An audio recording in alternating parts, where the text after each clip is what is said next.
Welcome to Toy Business Unboxed, your gateway to the secrets of the toy industry.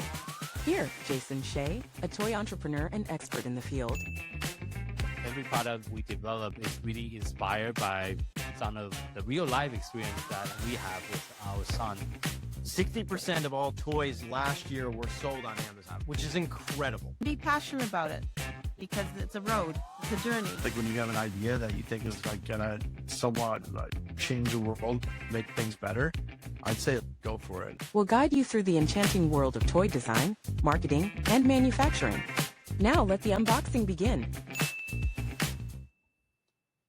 Welcome back to another episode of Toy Business Unboxed podcast. In today's episode, I'm honored to join by Jade, the co-founder of Pillbox Games. From game prototyping made up on index card to creating unique places in marketplace for visually astounding and also thought-provoking games. I think his journey is nothing short of inspiration. So thank you so much for joining us on the podcast today and share your journey within the industry. Thanks for having me. So I guess looking back, what was the moment that you decided to start like a publishing company and create a whole bunch of cool games, I guess? I didn't really think about it back then when we were starting it. I just like creating things, and it was much more of a hobby for me to make games or just other sort of creative projects. And one of the things I made just happened to be this take that card game involving pharmaceuticals and mental disorders.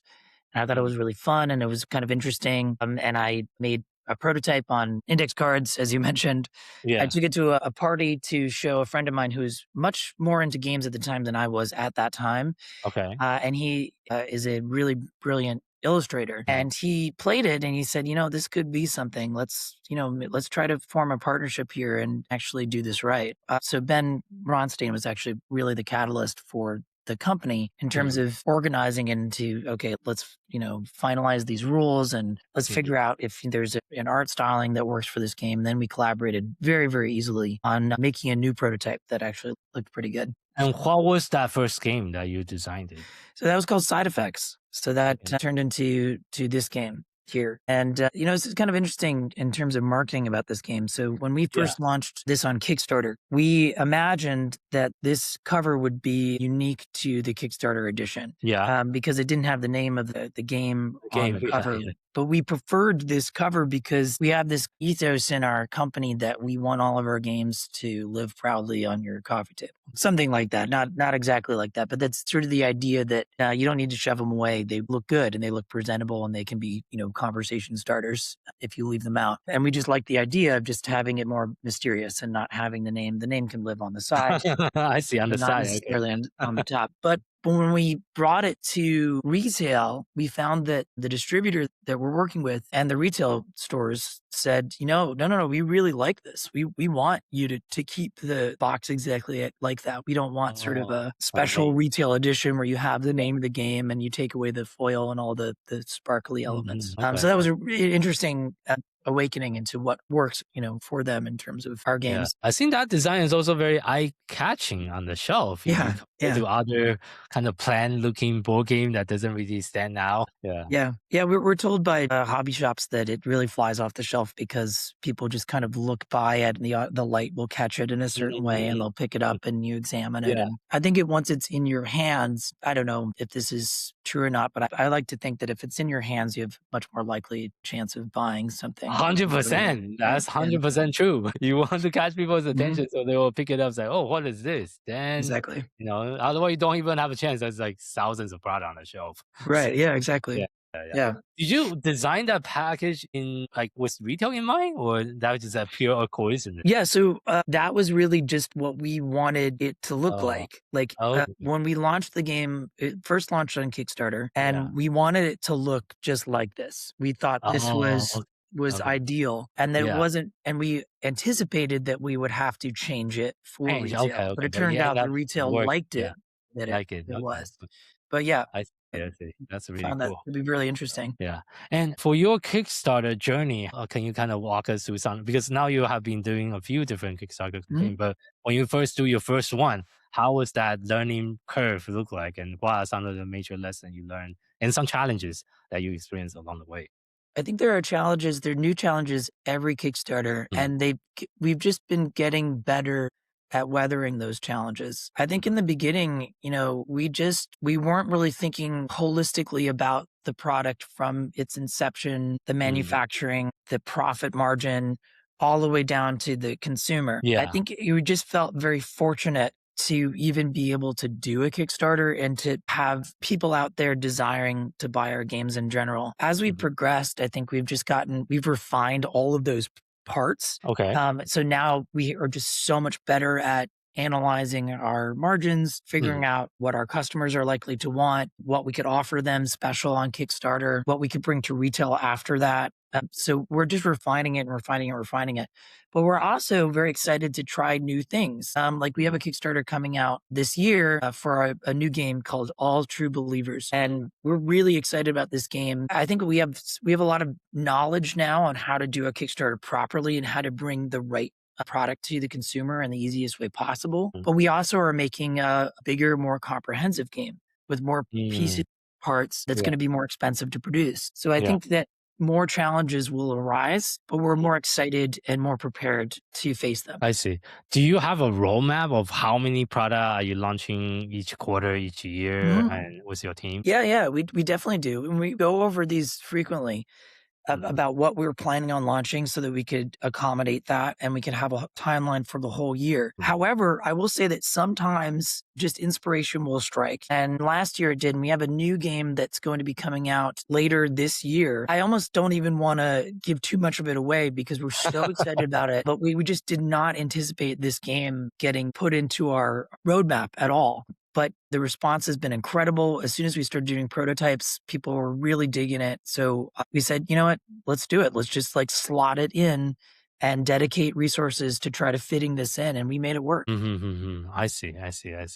Got it. And I want to go back to the game that you're showing our audience earlier. I think a lot of people haven't seen the game yet for Side Effect. Can you kind of have just a quick demo about what the game is? How to play and the gameplay. Yeah.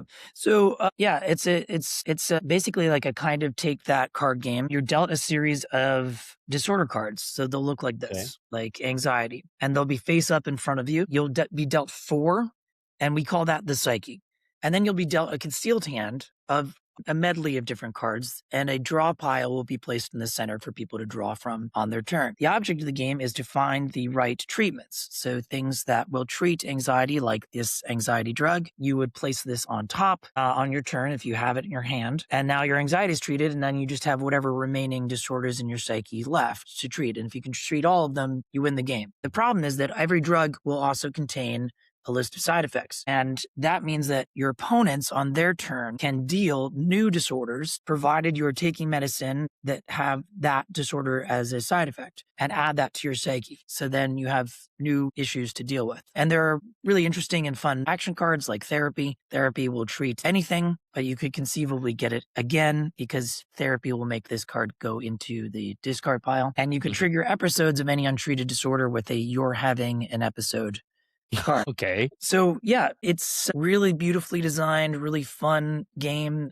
sort of based in reality, dealing with drugs and disorders. And we've created 2 expansions for it now. There's the Side Effects Booster Shot, which adds more disorders and drugs that do different things, like treats 2 different disorders at once. And then the Legal Vice expansion pack, which adds things like coffee, tobacco, and alcohol that you can play with. And those give you special advantages in the game. So it's all really based in reality. But we also created, because we have a lot of our friends are wanting to play with their kids, and it's such a simple game that they just wanted something that they could play with a younger audience. So we created Hex Effects for that purpose. Hex Effects is the same basic game with some new mechanics and some new cards, but based in fantasy. So you play as an alchemist in the 12th century, and the whole premise of the game is that you're not very good at being an alchemist. So you've accidentally given yourself sort of funny and grotesque hexes that you have to treat with different remedies. And we've pulled a lot from different lore and fantasy and fiction. So hexes such as Evil Alter Ego or Whisper Worms and Piper's Plate, things from fantasy folklore. And there are different treatments that will treat those things and have side effects as well. So similar game mechanics. You can do a few other cool things with Hex Effects that you can't do with with side effects, and there are Yeah. different cards and different possibilities for expansion packs for hex effects as well, but all based within the kind of universe that we're creating. So yeah, we're planning on expanding both of those as SKUs for different audiences, because we find that there's an audience for each of them. Some people prefer hex effects and they like living in that fantasy world, and some people really like side effects and they want more. We keep getting requests for vicier drugs, things like, things like weed and stuff like that. We're always getting sort of suggestions for that. And so we're thinking a lot about that right now. Okay. Hopefully it's not something illegal. Yeah, it definitely will be. But yeah. Yeah.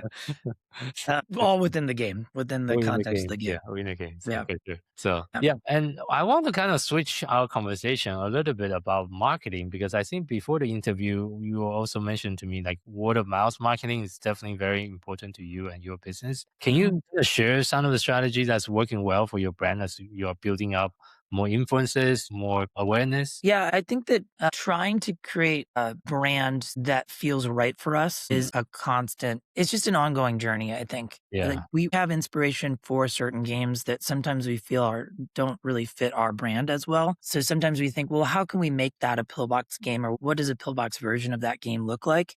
Yeah.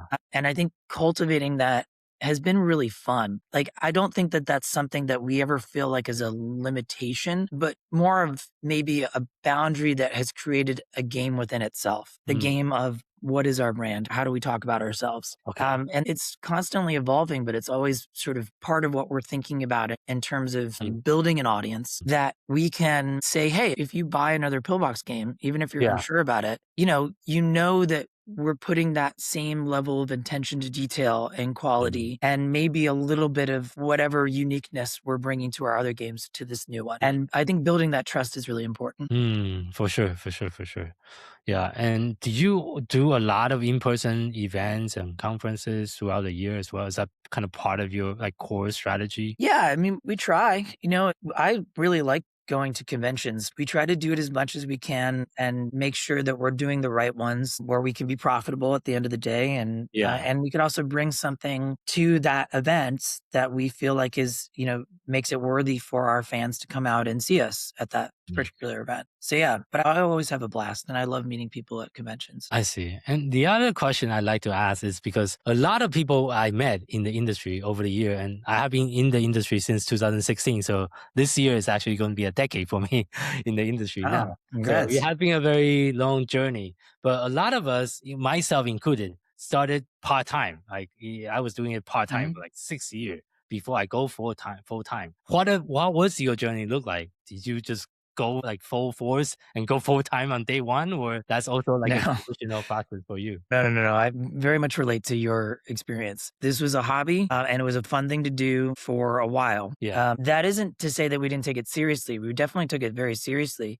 Part of the fun was taking it seriously and seeing if it was possible to grow this into something that could be profitable enough that we could all quit our jobs. Okay. I just was lucky enough that it did happen that way. And after many years of doing this and expanding into, new markets and getting picked up by new retailers, we eventually started saying, hey, okay, the finances are working out and, it would be okay if we started taking proper salaries and doing this full time. So I feel incredibly fortunate to be able to do something like that. How long does that took you? I guess really started doing that about 2 years ago. So our first Kickstarter was in 2017, 2018. Yeah. So yeah, it was a long time of just kind of doing this as a hobby. Although I will say there was a kind of gradual slope. So we focused on it and then we would kind of like let it coast for a little while. And then we'd say, hey, we got an idea. Let's try this idea. Let's try that idea. And as it became more profitable,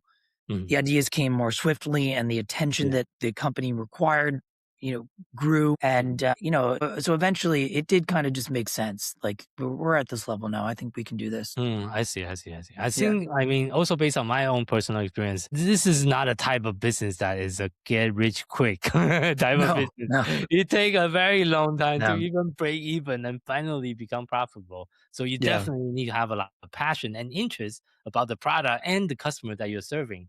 Otherwise, a lot of people I met, they will just give up after years. Doesn't make sense. I'm not making any money. I spent all these hours designing stuff, making prototype, doing play testing, but it's just not paying the bill. But if you have the passion and if you don't give up, I believe that's always a role, like at the end of the light at the end of the tunnel, to make it a full-time and a successful business in the long run. I think that's very important. But looking back at your own personal journey, is there any particular decision that you make early on that really significantly help you in your journey of, going from part-time to full-time? I don't know if there was a significant decision aside from just seeing the numbers, realizing that it was a possibility, and that I could be joined by my co-founder in that journey of going full-time. And then going over all the possible pitfalls and just kind of figuring all that stuff out and saying, okay, let's just try it out. Let's do it and see what happens. And then, and we had some thoughts like, okay, well, we could take freelance work here and there and we could do this and that, and we can kind of make this work. And and I think it's just been really fortunate to have this opportunity. But I don't know if there was like one decision that I just said, okay, that's it. I'm doing it now. It just felt right at the time. It just felt like it made more sense. But I think going back to what you were saying earlier, like it's, about, giving up because it's not being profitable or. I don't know if there was ever really a time when we thought about giving up, though. I think that's the thing. It's like the decision to go full time was very much a financial one, but the decision to give up didn't really exist. And so that's a good mindset. It's not because we were following some sort of like golden egg at the end of this journey, right? Like it was because the whole thing was fun along the way. Yeah, you enjoy the process. Yes. Right. Yeah. So, it's not a chore to play test, to get together with friends and say, hey, let's have a few beers and try out this new game. That's like what I would be doing anyway. Yeah. Okay. Yes. I think that's a great life lesson, to be honest. I think that, whatever you want to do in life, you really try to anchor it on the thing that you would be doing anyway. Yeah, I think it's very, very important to enjoy the process. And I think the outcome will follow if you put in enough time and energy and also passion into it, for sure. Yeah. So, but thank you so much for sharing that journey with us as well. That's very interesting as well. Just wondering, how big is the team currently with the company now? Well, right now, full time, it's just myself and my co-founder, Ben. Okay. And then we have a bunch of freelance people who work around us. And we have 2 other investors that are acting as the consultants that will come and give influence and help out at conventions and this, that, and the other thing. I see. Okay. Thank you so much for sharing that. Because I met a lot of people, it's just like just one person, like a solopreneur situation. And I was a one-person team for like the first couple of years as well, before we slowly scaled. Right now we have like 22 full-time staff now, but that was after many, many years of working on the business, days in and days out. So, but what would you say is some of the challenges for you balancing everything with, you and your co-founder, with marketing, operation, design, logistic, distributors, everything that's going on all at the same time? Yeah. I would say the challenge is organization. I think that's the biggest challenge. Yeah. I think that we talk about this a lot, about what kind of new skill could we bring to the team. And I just think we both come from sort of an artistic background. Yeah. And so someone who could come in that is a little bit more analytical and help really just organize workflow and things like that, I think would be welcome to the team at this point. But we get by. I mean, it's not so dire that it has been hurting us, but I do think that, I don't know, it's like one of those things, like you kind of need the right brain, left brain, whatever it is. You sort of need 2 sides of that, that spectrum of skill sets for somebody to kind of, be the anchor to creativity and balance each other out in that way. So I'd say that is a challenge that we deal with sometimes. Yeah, but looking ahead here in the next year and next 2 years, what are some of your goal and vision for the company moving forward? I would love it if we just continue to grow and produced more games, and also at the same time helped our existing games with expansions, new ideas to those games. So just kind of growing everything slowly. I also just love the opportunity to try something new out. And I think that our fans have been really great in accommodating that. And I would love it if we continue to have that relationship where if we say, let's try a trivia game. Our fan base could be like, okay, I'm not that into trivia games, but I trust you and I trust that whatever you're going to do, it'll be fun because you're doing it. That would be a dream relationship, that kind of trust that I would love to build with our fan base. I see. Yeah, that's definitely very important for the company, and also continue engaging with the community that you have been working so hard on building up, and really enjoy and follow your games and your journey as well. So, yeah. And as we're kind of wrapping up today's interview, thank you again for sharing some of your advice and your journey and lesson you learn along the way. If you have to share just one piece of advice with someone else that's just getting started within the toys and game industry, what would that be? I would say look at what else is out there and see if there's anything new you can bring to the table. And then if you could develop something that you feel like really truly hasn't been done, and you enjoy the process of doing it, and you really like the game for yourself, that this is also a game that you would definitely buy 100%. You would buy the expansions even. You would be a fan of this game. I'd say that's really the North Star. Do that thing. Every time we're sort of waffling about what we want to do with our games, we just come back to, well, what do we want? It's chasing what you think others are going to want doesn't always yield the best results, in my opinion. So that would be my advice. Yeah. You really got to be a fan and have some taste and follow, what you think you would be a fan of. You have to have faith that there are other people like you, and that there are other people that are going to be like you and be fans like you are. For sure, because just take your own game as an example. Have a very unique twist to the gameplay, and at least I haven't seen any other game using the same kind of a universe and same setup. Thanks. Yeah. No, this would be a game that, especially Jade in high school, I would be just buying the hell out of this thing. So I knew that this was something that I wanted to develop, and it's been fun to also bring that same energy to other types of games. Like we have a party game that is more about asking questions to the group. It's called Perfect Stranger. And it's been fun to say, okay, well, how do we do a party game? And, with the new Kickstarter that's coming out, All True Believers is really sort of a social deduction card drafting game. And it's how do we do that? What would we want out of that genre? And that's been really fun to explore. For sure. So for our audience that really love your journey and your story and would love to check out your product more, where's the best place for them to find you online? Well, you can go to pillboxgames.com. You can sign up for our mailing list there. You could also follow us on Instagram. We're probably the most active on Instagram. So that's just at Pillbox Games. Okay.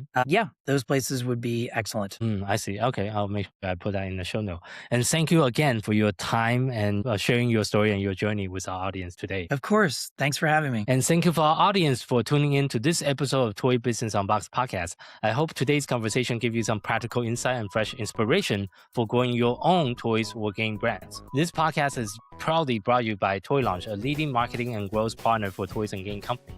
At Toy Launch, we help brands scale on Amazon and beyond through full-service account management, advertising, SEO, creative, catalog optimization, influencer marketing, and more. If you're looking for a proven team that understands both the toys and game industry and inside out and digital marketing, we are here to help.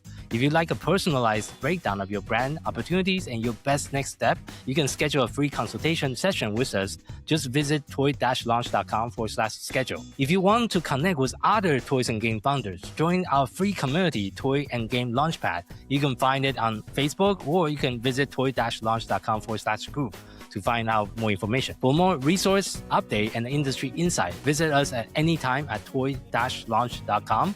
Until next time, keep innovating, keep creating, keep bringing joys to toys. This is Jason Shea signing off on the Toy Business Unboxed podcast. We'll see you in the next episode. Thank you so much, everyone.